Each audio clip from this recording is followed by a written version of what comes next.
Vamos simplificar ciência, ouvir o que há de novo. Diferentes perspectivas, com diferentes especialistas. Informação atual para envolver, acompanhar, perceber, diagnosticar, dar esperança e, sobretudo, dar voz à vida no cancro do pulmão.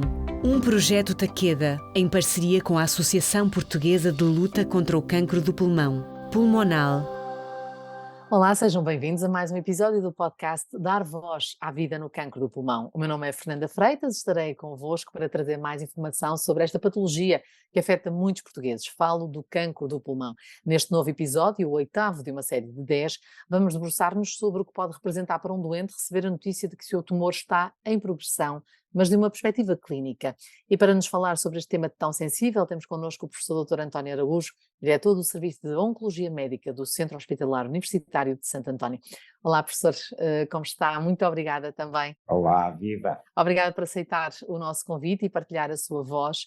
Ao olharmos para a jornada de um doente com cancro do pulmão, existem momentos muito marcantes. E eu diria que a notícia da progressão ou uma recidiva da doença será certamente um desses momentos. Acho que é uma notícia nada fácil de receber, por aquilo que temos percebido ao longo das nossas conversas, mas acredito também que dar esta notícia também não seja propriamente um momento fácil na vida de um médico. Como é que se faz isto? Como é o momento em que se suspeita que um doente poderá estar em recaída? Como é que se sabe que estamos perante essa situação? Como é que prepara a partilha dessa notícia? É verdade. Dar mais notícias é sempre muito complicado. É muito complicado quando, ainda por cima, a notícia muitas vezes tem um peso muito grande em termos psicológicos para o doente. A pior notícia que se pode receber, realmente, é ter um cancro. Embora hoje, e é preciso desmistificar a mensagem, hoje cancro não é sinal todo, não é sinal de morte. E, portanto, é preciso tentarmos encarar a doença de uma forma positiva, tentarmos perceber o grau de desenvolvimento da doença e que tratamentos iremos fazer. No caso da recidiva ou da progressão da doença, é também um momento muito importante para o nosso doente. E é importante porque ele traz sempre grandes expectativas para a consulta. Ele espera na consulta que esteja tudo bem, que as TACs ou as ressonâncias ou as PETs estejam pelo menos estáveis, iguais às anteriores. E quando denota que o médico, às vezes se começa um bocadinho a gaguejar, o médico fica ali um bocadinho atrapalhado, é sempre um mau sinal. É sinal que os exames não estarão tão bem como estavam anteriormente. E o médico tem também que saber lidar um bocadinho com isso. E tem que dar a notícia sempre, dizia eu no início, de uma forma positiva.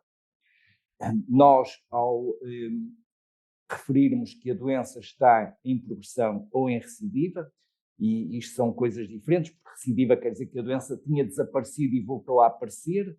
Progressão é quando o doente tem a doença mantida e a doença desenvolve-se, aumenta o tamanho ou aparecem novas lesões. O médico tem que explicar ao doente o que se passa de uma forma clara, simples, que o doente entenda, e tem também que explicar o que é que se pretende fazer. Aquilo envolve uma decisão de atuação. E o que é que nós vamos fazer? O que é que se espera dessa atuação?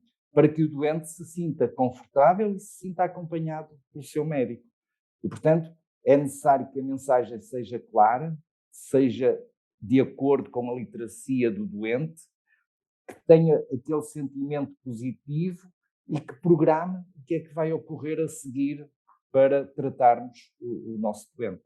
No fundo, apresentar um cenário, um futuro onde o próprio doente está envolvido. Faz Exatamente. parte da solução, por assim dizer, não é? Exatamente.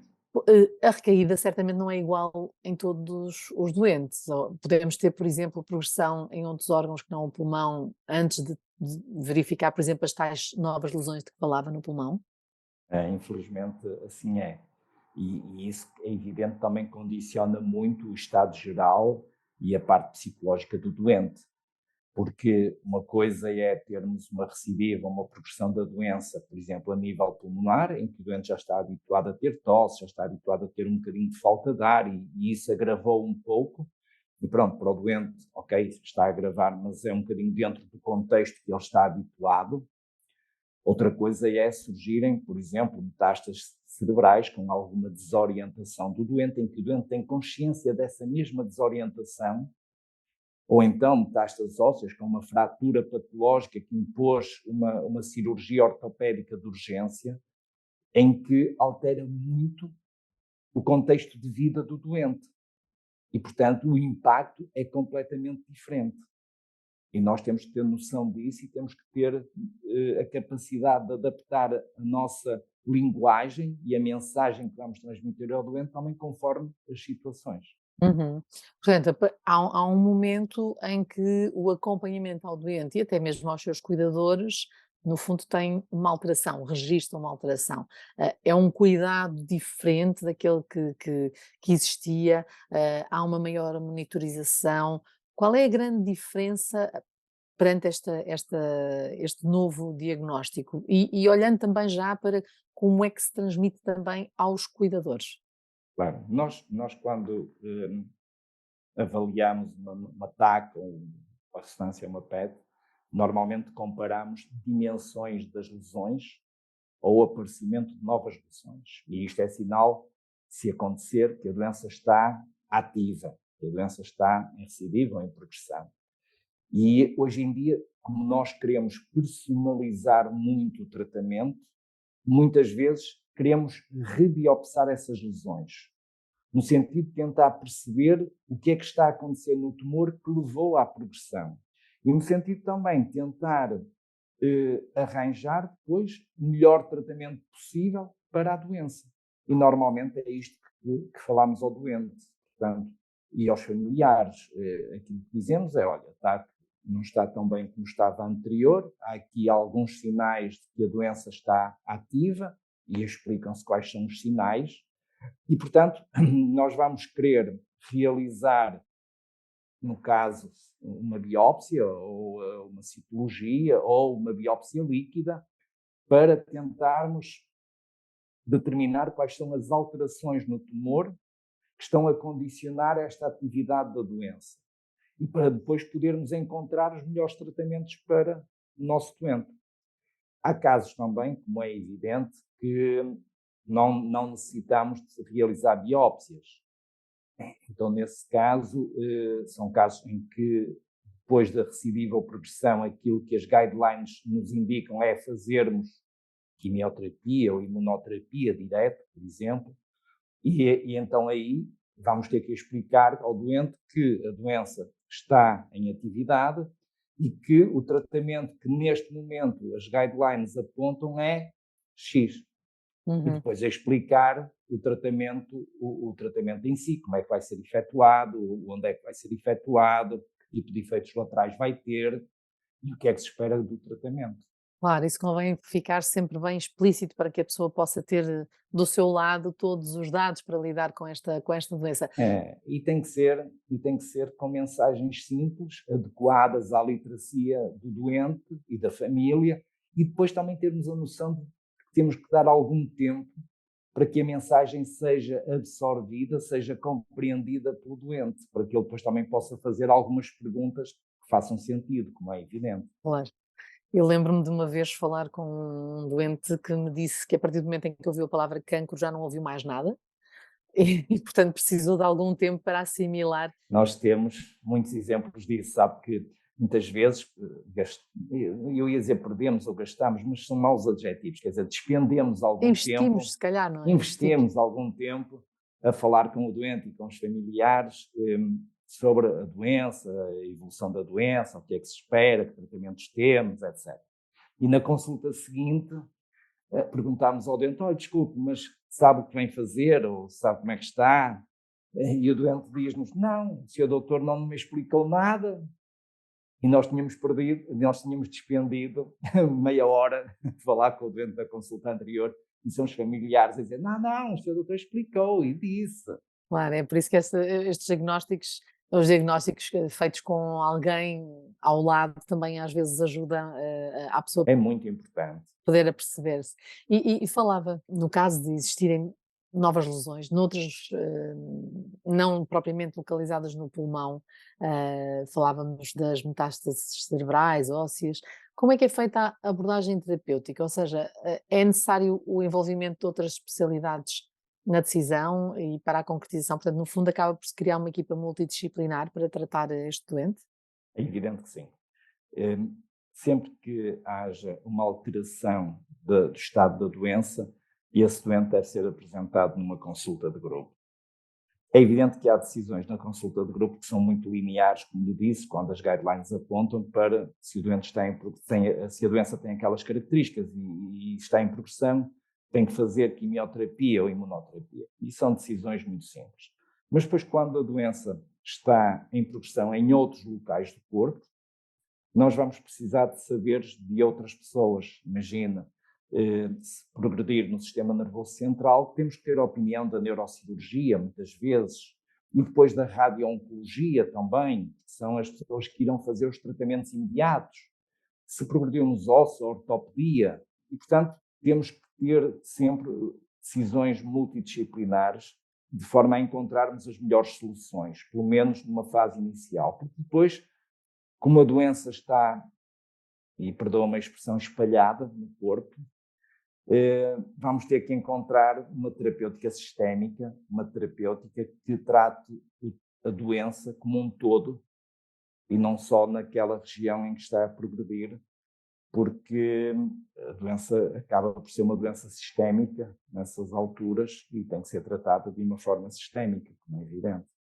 Eu acredito que nesta abordagem holística de que estamos a falar, o apoio psico-oncológico é também fundamental e o facto de existirem associações como a Pulmonale que ajudam os doentes a ultrapassar estas fases, os próprios cuidadores, sendo que este tipo de apoio dado entre pares tem efeito positivo. Eu acho que as organizações de doentes são fundamentais para dar apoio psicológico, pela experiência de que são depositárias e muitas vezes dar outros tipos de apoio. E estou-me a lembrar apoio mesmo financeiro ou apoio logístico aos doentes. É fundamental que as pessoas, quando têm assim, notícias tão más na vida, que realmente consigam falar com a família, mas também ouvir as experiências de terceiros e tentar ter experiências práticas de vida diária de como é que outras pessoas conseguiram vencer esta adversidade. E isso faz com que as pessoas fiquem muito mais calmas, faz com que as pessoas consigam entender mais o que se passa com elas e consigam adaptar-se melhor à nova situação, sabendo que existe futuro, sabendo que existe esperança, sabendo que existe realmente soluções para esta adversidade. E isso é fundamental e isso as associações de doentes têm um papel importantíssimo, importantíssimo no acompanhamento dos doentes e das famílias destes doentes, não é evidente? É claro que é sempre difícil a última pergunta, porque eu gostava que partilhasse pelo menos uma história connosco e com os nossos ouvintes, porque eu acredito que estas partilhas, como está a dizer e muito bem, são fundamentais para quem nos está a ouvir e possa ter este diagnóstico na família. Eu dou muitas vezes o exemplo de um doente que tenho, na altura do diagnóstico, tinha 38 ou 39 anos, era professor de ginástica do ensino secundário. E a determinada altura começou a sentir falta de ar progressiva, quando dava as aulas, quando fazia exercício, começou a sentir falta de ar progressiva. Foi ao médico, fez um raio-x, tinha umas alterações, faz um ataque, e com 39 anos tinha um cancro do pulmão, com metástases a nível da pleura e do fígado. Na altura, nós ainda estamos a falar há mais de uma dúzia de anos atrás, não tínhamos ainda o conhecimento que temos hoje, e, portanto, esse rapaz fez quimioterapia e ficou com doença estável. E rapidamente a doença progrediu. E nós fizemos quimioterapia de segunda linha E a doença estabilizou, mas depois rapidamente progrediu também. E então este rapaz, que se o conhecimento da medicina não tivesse avançado, hoje já estaria morto, começou a fazer um medicamento e fez durante 3 anos. 3 anos em que teve uma vida excelente, as lesões praticamente desapareceram, casou-se nesse entretanto e teve uma vida com muita qualidade de vida. Mas, ao fim de 3 anos, a doença voltou a progredir. E se o conhecimento não tivesse avançado, nesta altura, esse rapaz já teria falecido também. Mas o conhecimento avançou e nós arranjamos forma que ele fizesse um novo medicamento, mas com esse medicamento ele está há cerca de 10 anos com doença controlada. E isto é o exemplo de que os nossos doentes não podem, não devem perder o objetivo de vida. Manterem-se em boas condições físicas e psicológicas para que nós os consigamos tratar. Porque cada vez mais o conhecimento científico tem avançado a passos largos. E cada vez mais existem alternativas terapêuticas, amigas, entre aspas, portanto, com poucos efeitos colaterais dos nossos doentes, amigas dos nossos doentes, com poucos efeitos colaterais, que concedem mais quantidade de vida e muito boa qualidade de vida, que permitem aos nossos doentes fazer uma vida praticamente normal. E isto tem que estar na mente de todos os doentes com cancro de pulmão. Há que ter esperança, há que ter confiança nos profissionais de saúde, há que ter confiança no progresso da medicina, porque cada vez mais estamos a tornar esta doença uma doença crónica e com muito boa qualidade de vida para os nossos doentes. E, portanto, é forçoso que eles se empenhem, acreditem nos profissionais de saúde e que se consiga tratar o melhor possível, como é evidente. Acho que com essa mensagem, com tanta esperança, é mesmo a melhor forma de terminarmos esta nossa conversa. Muito obrigada, professor Dr. António Araújo. Foi um prazer estar consigo.